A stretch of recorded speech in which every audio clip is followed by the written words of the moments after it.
Radhe Radhe friends, good morning, welcome back to my channel. আশা করি সবাই ভালো আছো, আমিও ভালো আছি। আমার চ্যানেলে তোমাদের সবাইকে জানাচ্ছি অনেক অনেক স্বাগত।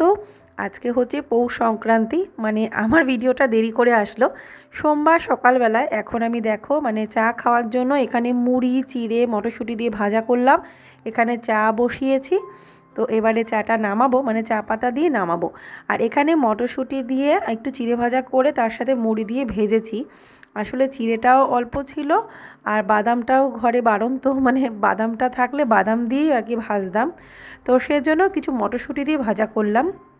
তো অনেক দিন পর এরকম ধরনের খাবার সকালবেলায় খাবো, তো আমি আর মা খাবো আর কি। তো চলো এখন থেকে ব্লগটা স্টার্ট করলাম, যে সংক্রান্তির দিনটা কিভাবে কাটাচ্ছি, কি কি নিয়ম থাকে, কি পিঠে করব কি না করব, সবটাই আজকে এই ব্লগে শেয়ার করব। তো দেরি করে ভিডিওটা দেওয়ার জন্য তোমাদের কাছে আগে থেকেই সরি বলছি। আমি আসলে টাইমলি ভিডিওগুলো দিতে পারছি না, একটু পিছিয়ে পিছিয়ে যাচ্ছি। কি আর করা যাবে, তবু পরপর ভিডিও তোমরা পাবে। আর আজকে কিন্তু মিষ্টু আর গোপালের স্কুল ছিল, ওদেরকে স্কুলে পৌঁছে দিয়ে এসে তারপরে আমি চা করলাম আর এখানে ভাজাটা করলাম, মুড়ি ভাজা করলাম। তো এখন খাবো, খেয়ে দিয়ে তারপরে ঘরের কাজগুলো করব। সকালবেলায় শুধুমাত্র ঘরগুলোকে ঝাড় দিয়ে রেখে দিয়েছি, এখনও মুছিনি। এটাই হচ্ছে আমাদের খাবার। লঙ্কাগুলো এমনি নিয়েছি, খাবো না কিন্তু, ওই ঝাল লঙ্কা জাস্ট পড়ে গেছে পাতে, তাই। এটা আমার, এটা মার। তো চলো, এই কাপটা আমার, এটা মার। মুড়ির সাথে একটু লিকাচা এমনিতেই বেশি লাগে।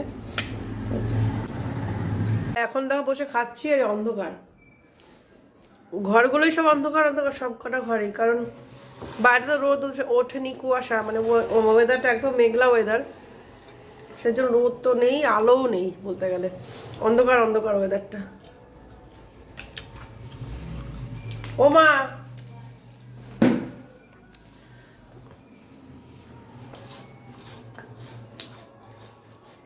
প্রথমে তেলের মধ্যে মটরশুঁটি দিয়েছি, মটরশুঁটিগুলো ভেজেছি, তারপরে একটা লঙ্কা ভেঙে দিয়েছি, মটরশুঁটির সাথে লঙ্কা দিয়েছিলাম। তারপরে অল্প কটা চিড়ে ছিল, ছোটো বাটি এক বাটি মতো চিড়ে দিয়েছি। চিড়েটা একটু ভাজা হয়ে গেছে, তারপর লাস্টে মুড়ি দিয়েছি, দিয়ে বানিলাম। চিড়েটুকুতেই হয়ে যায় অল্প অল্প টিফিনের মতো, কিন্তু তাতে পেট ভরবে না, ওর জন্য মুড়ি দিলাম কটা। দেখি খেয়ে কেমন। বাদাম, চিড়ের সাথে বাদামটা লাগে আজকে।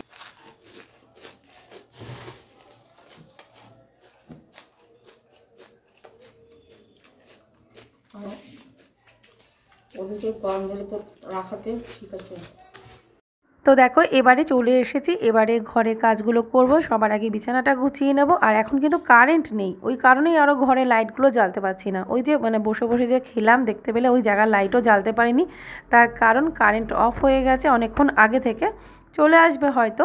তো সেজন্য এখানে জানলার পর্দাটা খুলে দিয়েছে, তাই একটু আলো আসছে। আর কাচের জানলা তো বন্ধ থাকলেও আলো আসে। তো এখন এই যে বিছানাটা ঝেড়ে গুছিয়ে নিলাম, তারপরে এখন ঘরগুলোকে তাড়াতাড়ি করে মুছে নেব।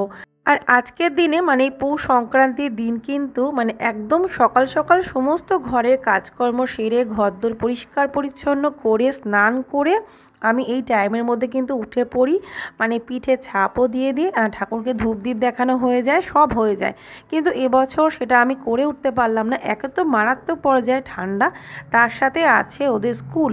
তো স্কুলটা যদি আজকে না থাকতো ওদের, তাহলে কিন্তু আমার অনেক সুবিধে হতো। তো এখন এই চায়ের বাসন কটা মেজে নেবো, তারপরে রান্নাঘরে দুটো কড়াই আছে, মাজতে হবে। সকালের একটা আর আগের দিনের একটা, ওই কড়াইটায় বেগুন ভাজা করে রেখে দিয়েছিলাম, তো সেটা মাজবো। তার আগে ভাবছি ঘর কটা মুছে নিয়েছি তাড়াতাড়ি করে।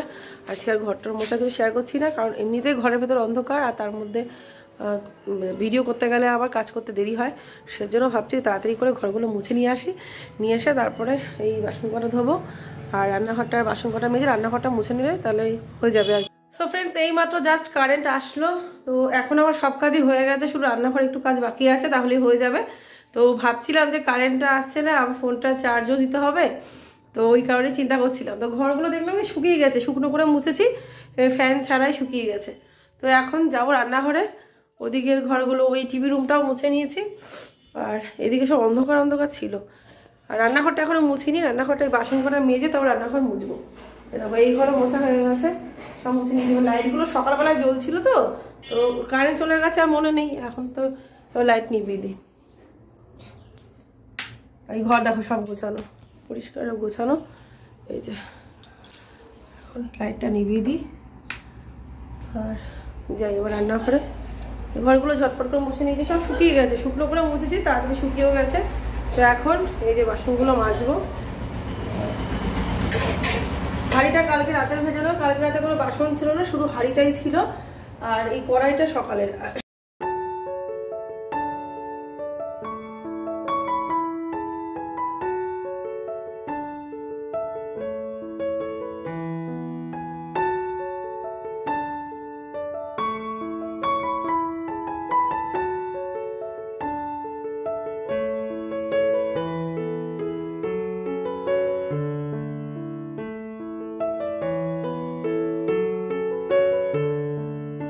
তো এখন এই যে এই রান্নাঘরে বাসনগুলো মেজে নিয়ে তারপর রান্নাঘরটা মুছলেই আমার কাজ কমপ্লিট হয়ে যাবে, তারপরে আমি চলে যাব স্নান করতে।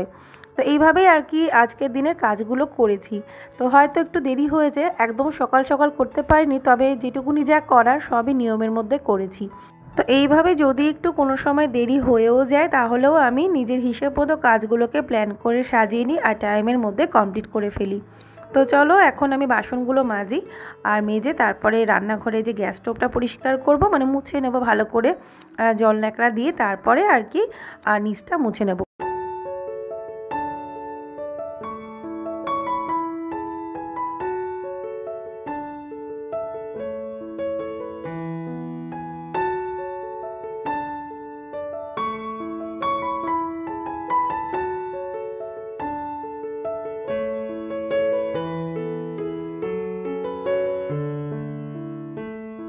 তো তোমরা যারা যারা আমার ভিডিও দেখতে পছন্দ করো বা যারা যারা নতুন বন্ধুরা আছো, অবশ্য করেই কিন্তু আমার চ্যানেলটা সাবস্ক্রাইব করে নেবে, তার সাথে বেল আইকনটা ক্লিক করে অল করে দেবে, তাহলে তোমাদের কাছে সব ভিডিও নোটিফিকেশানগুলো পৌঁছে যাবে। আর আমি আশা রাখছি তোমাদের পছন্দসই ভিডিও তোমাদের সাথে শেয়ার করতে পারবো। তো দেখো এখানে বাসনগুলো রাখার পরে এখানে একটু জল ছিটে এসেছিলো। আসলে এই সিঙ্কে বাসন মাজতে গেলে না একটু জল ছেটে।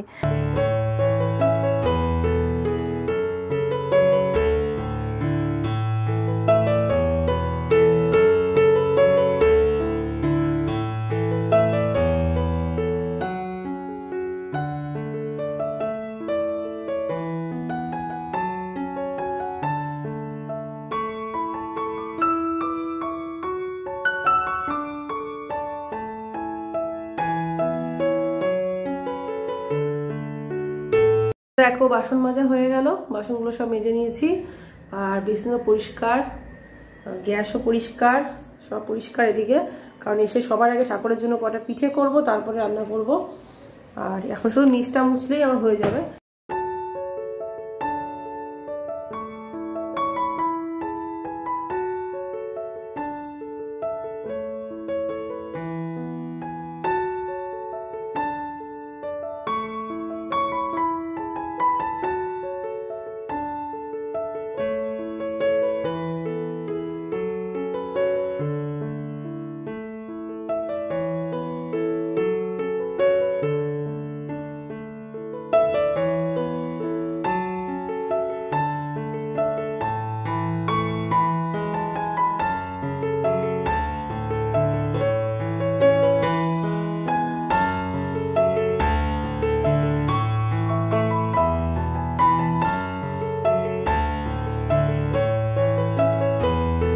তো আজকের দিনে কিন্তু মানে সমস্ত ঘরদোর মুছে ভালো করে পরিষ্কার পরিচ্ছন্ন করে নিতে হয়, কোথাও যেন কোনো রকম নোংরা না থাকে।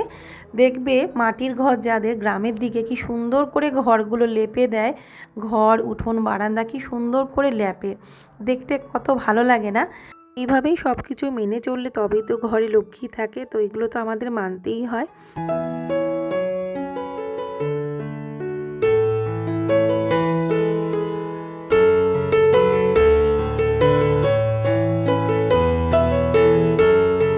তো এখন এই যে ঘর শুকিয়ে গেছে, এখন আমি পাপোশগুলো ঝেড়ে নিয়েছিলাম, এবারে পাতিয়ে দেব।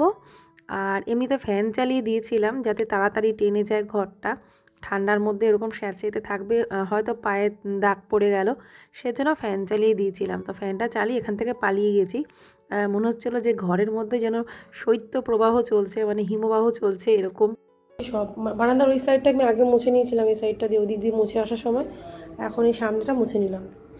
হয়ে গেল, টোটাল কাজ কমপ্লিট। এখন যাব স্নান করতে। ওই ঘরে মোছা হয়ে গেছে। চলো, সংক্রান্তির দিন একদম সব ঘর দোর পরিষ্কার পরিচ্ছন্ন সব করে নিয়েছি। এবারে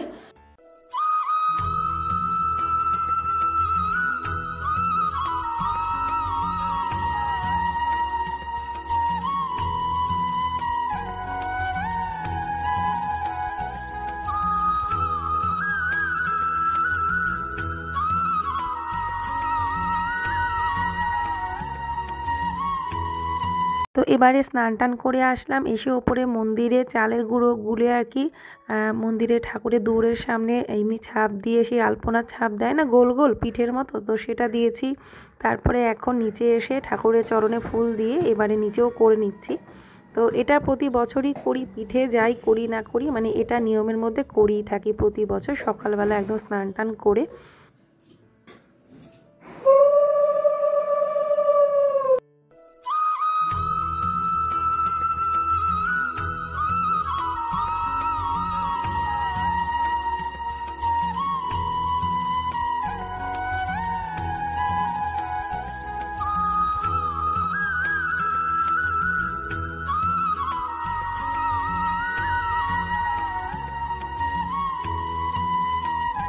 তো আমি কিন্তু প্রতিটা রিচুয়ালস যেগুলো ধরো আমাদের গৃহ সংস্কৃতি, মানে গৃহস্থের ঘরে, গৃহ সংস্কৃতি কী বলছি, গৃহস্থের ঘরে যে সমস্ত নিয়মগুলো লক্ষ্মী পুজোর সময় বলো বা বিশেষ কোনো অকেশনে বলো, যে নিয়মগুলো কি করা উচিত সেগুলো কিন্তু সব আমি পালন করি। আমার ভালো লাগে এই ধরনের রিচুয়ালসগুলো সব কিছু একদম মেনে সেগুলো পালন করতে আমার খুব ভালো লাগে। সেজন্য আমি এরকম দেখেওছি, মানে অনেকেই হয়তো সবাই হয়তো করে না, তো জানি না আমি মানে কাদের কাদের মধ্যে এই নিয়মটা আছে সেটা আমার জানা নেই, কিন্তু আমাদের সবার মধ্যেই আছে। তোমাদের কার কার বাড়িতে এই নিয়মটা তোমরা পালন করো অবশ্যই কিন্তু কমেন্ট করে জানিও।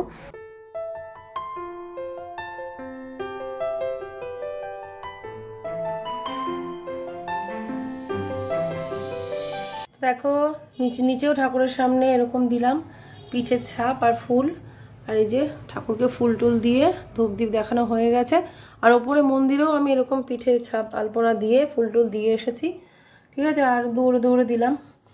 তো চলো এখন রান্নাঘরে যাবো, ঠিক আছে। এবারে আমি আজকে রান্নার শুরুতেই সবার আগে ঠাকুরের জন্য কটা পিঠে বানাবো। পিঠে বলতে সব থেকে সহজ যে পিঠেটা, মানে সরা পিঠে, সেটাই বানাবো। তো আমি ওরকম মাটির যে পাত্রে পিঠে বানায় সেই পাত্রে বানাবো না, এমনি নর্মালি আমার কাছে যে একটা তাওয়া মতো আছে যার মধ্যে অনেকগুলো ওই বাটি শেপের মতো খোপ করা আছে, যার মধ্যে একসাথে অনেকগুলো ছোট ছোট পিঠে বানানো যায়, তো সেটাতেই আমি বানাবো।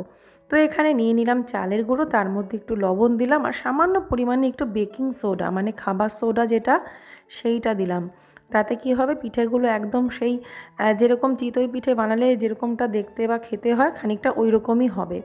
তো এবারে এই ব্যাটারটাকে ভালো করে ফেটিয়ে নিয়ে কিছুক্ষণ ঢাকা দিয়ে রেখে দেবো, মানে একটুখানি রেস্টে রাখলে মানে পিঠেগুলো ভালো হবে।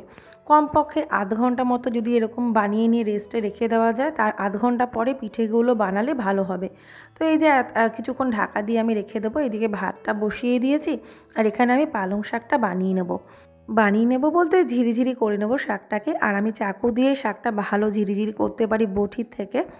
তো চলো দেখতে থাকো। আর আজকে আমি অন্য যে পিঠে বানাবো, যেরকম পাটিসাপটা বলো, পুলি পিঠে বলো, তো সেগুলো আমি করতে পারবো না, তার কারণ তার জন্য নারকোল দরকার, নারকোলের পুর বানাতে হবে।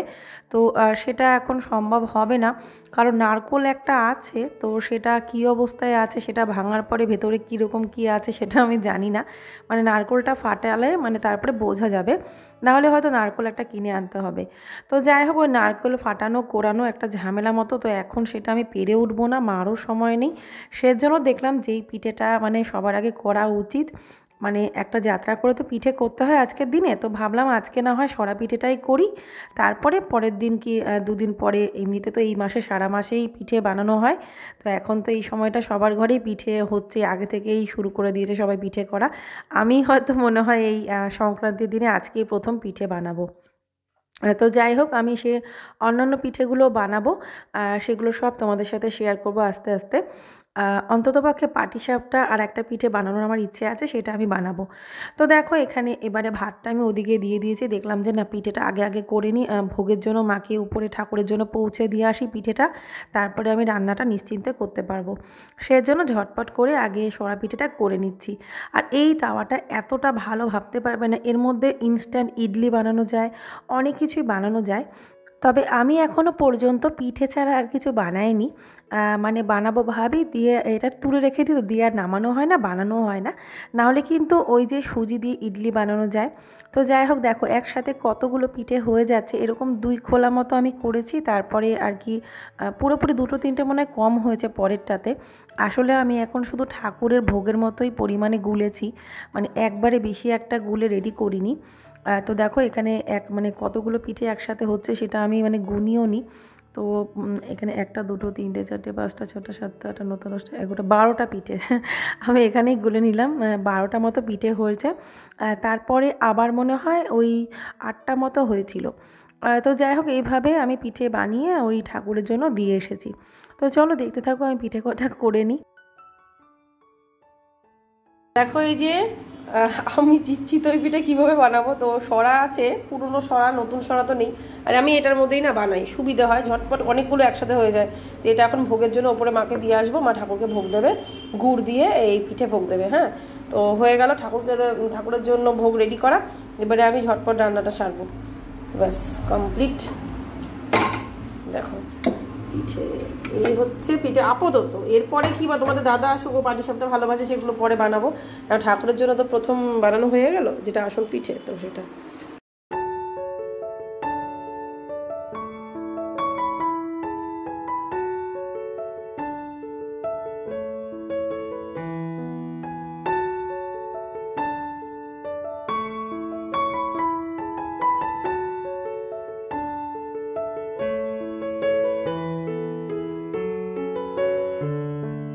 তো এবারে বসিয়ে দিলাম পালং শাক। তার জন্য তেলের মধ্যে 5 ফোড়ন আর শুকনো লঙ্কা দিয়েছি। তারপরে পালং শাকটা ছেড়ে দিলাম, ঝিরিঝিরি করে ধুয়ে রেখেছিলাম। এর মধ্যে আমি শিম বেগুনটাও দিয়ে দিয়েছি। আর শিম বেগুনটা চাইলে আলাদা করে ভেজেও মিশিয়ে দেওয়া যায়, তবে অত ঝামেলা কে করে, এইভাবেই বানাই। তারপরে বড়ি দিতাম, তবে বড়িটা ঘরে ছিল না, তাই দিতে পারিনি। লবণ দেবো, হলুদ দেবো, একটু কাঁচা লঙ্কা দেবো, দিয়ে একটুখানি ঢাকা দিয়ে রাখবো। তারপর ঢাকাটা নামিয়ে বারবার নাড়াচাড়া দিতে দিতে যখন দেখবো যে জলটা টেনে গেছে, তখন ওই সামান্য পরিমাণে চিনি দিয়ে নাড়াচাড়া করে নামিয়ে নেব। আর পালং শাকে একটুখানি মিষ্টি দিতে হয়, তাহলে ভালো হয়। পালং শাক, পুঁই শাক, এরকম অনেক শাক আছে যেই শাকে একটু মিষ্টি দিতে হয়। তো চলো এখন শাকটা বানিয়ে নিই। আর খুব সিম্পলভাবেই শাক বানালে দেখবে খেতে বেশি ভালো লাগে। আর এই যে এরকমটা বানালাম। আর বেশি একটা যে কোনো শাকই দেখবে বেশি ভাজা ভাজা করলে না, তার গুণাগুণটা নষ্ট হয়ে যায়। সেজন্য আমি তো বলবো, পালং শাক বলো, যে শাকই বলো, একটুখানি এরকম সবুজ সবুজ ভাব থাকতে নামাতে হয়। তো দেখো শাক রেডি হয়ে গেছে। আর এই শীতকালে পালং শাকটা এমনই একটা জিনিস, যেটা কিন্তু মনে হয় এই গরম ভাতের সাথে একটু পালং শাক হলেই ঝুরঝুরে ভাতের সাথে খাওয়া হয়ে যাবে। আর ভীষণ ভালো লাগে শীতকালে পালং শাকটা খেতে। এছাড়াও অন্যান্য শাকগুলো যেমন ছোলার শাক আছে, মেথির শাক, এগুলো ভালো লাগে, বেতর শাক, এগুলোও ভালো লাগে। তবে এখন পালং শাকটাই বেশি আনা হচ্ছে। তারপর একটু আলুর দম বানিয়ে নিলাম। আর বাড়িতে তো খাওয়ার সেরকম লোকজন নেই, আমি আর মা। বিশেষ করে এই বেলাটা, ও বেলায় তো তোমাদের দাদা খাবে, মানে এ বেলায় তো খাচ্ছে না, আসতে একটু দেরি হবে। তো সেজন্য আলুর দমটা কেন বানিয়েছিলাম, যাতে রাতে রুটি দিয়ে খাওয়া যায়। তো তারপরে দুপুরে খাওয়া দাওয়া হয়ে গেছে। সন্ধ্যাবেলায় আরও কিছু পিঠে আমি বানিয়েছি, মোটামুটি পরিমাণ মতো বানিয়ে তারপরে এই যে দুধ দিয়ে এখন জাল দিচ্ছি, মানে পিঠের পায়েস বানাচ্ছি। যে এরকম ছোটো ছোটো পিঠে বানিয়ে যে পায়েস করে না, এর মধ্যে কিন্তু সেই চুষি পিঠে বলে না, তো সেটাও কিন্তু দেয়। তো আমি প্লেন এগুলোই বানালাম, কারণ আমি তো চুষিটা বানাইনি, তার জন্য। তো দেখো এখানে এটা জাল দিয়ে নেব পাটালি গুড় দিয়ে। আর এত ভালো হয়েছিল খেতে, মানে যে যে খেয়েছে সবাই প্রশংসা করেছে।